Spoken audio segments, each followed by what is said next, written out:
হ্যাঁ, আমি পথেই আছি, পথেই থাকবো। লড়াইটা পথে হবে যতদিন না আমরা ওইখানে পৌঁছতে পারছি, সে লড়াই চলবে।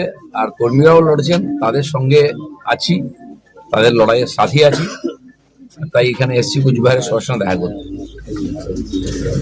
বেশ কিছুদিন পরে কুচবিহারে এলেন। এর আগে আপনি রাজ্য সভাপতি যখন ছিলেন তখন বহুবার এসেছেন, কুচবিহারের মাটিকে আপনি ভালোভাবে চেনেন।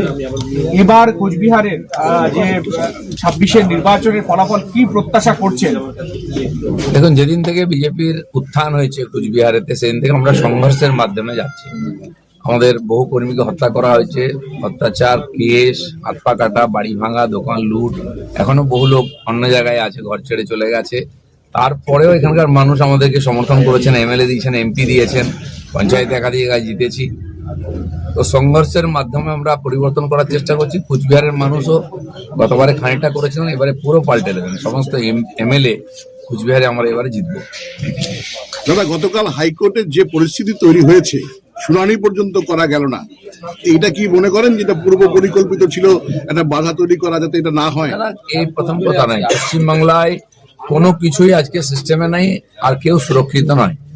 যদি ইডির রেড হচ্ছে, মুখ্যমন্ত্রী চলে যান সেখানে, ফাইল ছিনিয়ে নিয়ে আসেন, তার সঙ্গে চিফ সেক্রেটারি থেকে আরম্ভ করে পুলিশ কমিশনার থেকে আরম্ভ করে সবাই চলে যায়, পুরো সরকার চলে যায়। হতে পারে উনার পলিটিক্যাল কম্পালশন থাকতে পারে, বাধ্যবাধকতা মুখ্যমন্ত্রী। এই যারা অ্যাডমিনিস্ট্রেটিভ অফিসাররা তারা কেন গেছেন চিফ মিনিস্টারের সঙ্গে?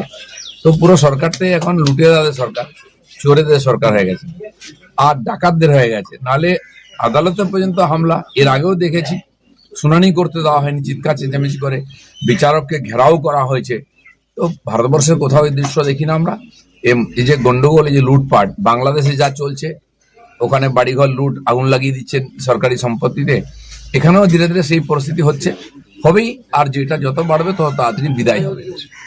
মানুষ কিন্তু প্রচন্ড ক্ষুব্ধ, বারবারই বলছেন এক কথা, কেন কেন্দ্রের শাসন এখানে আসবে না, কেন পরিস্থিতি টেক ওভার করবে না কেন্দ্র? সেই জন্য পুরো ব্যাপারটা তো মানুষের হাতে আছে। কেন্দ্র মানে একটা সরকার, তারা সংবিধানের রীতিনীতি মেনেই চলতে হবে, তার বাইরে যেতে পারবেন না। সংবিধানের আধারে যা হওয়ার সেটা তারা করবেন, কিন্তু সঙ্গে মানুষকে থাকতে হবে। কারণ এখানকার ভালো মন্দের সঙ্গে এখানকার মানুষের ভাগ্য জড়িয়ে আছে।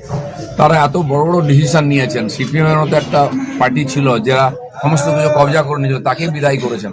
আমার মনে হয় পশ্চিমবাংলার মানুষ এটা বুঝতে আরম্ভ করেছেন। যত তাড়াতাড়ি এখান থেকে পরিবর্তন হয়, মানুষের জীবনের পরিবর্তন তত তাড়াতাড়ি হবে।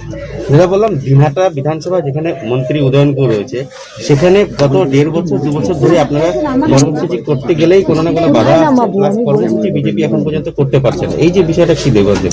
না, এখানে কোনো আইন শৃঙ্খলা নাই, পুলিশ প্রশাসন নেই।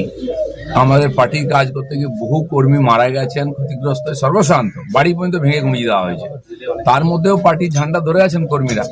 আজকে ওখানে কর্মসূচি করতে পারছি না বলে কাল করতে পারবো না এরকম নয়। এরকম বহু অত্যাচারী শাসক ছিল। আপনারা 10-15 বছর আগের কথা ভাবুন কিরম ছিল, সেখানেও পরিবর্তন হয়েছে। অতএব এই ঘটনার উৎপাত বাড়া মানে পরিবর্তনটা খুব কাছে চলে আসছে। দাদা, 26-এর নির্বাচনে তৃণমূল 9 করবে বলে আশাবাদী রয়েছে, সেক্ষেত্রে বিজেপির লড়াইটা কিভাবে হবে?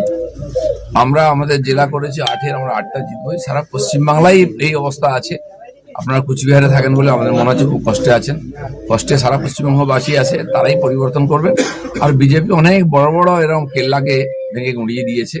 এটা আমার মনে হয় শেষ লড়াই পশ্চিমবাংলায় হবে নতুন ভারত গড়ার জন্য। ধন্যবাদ।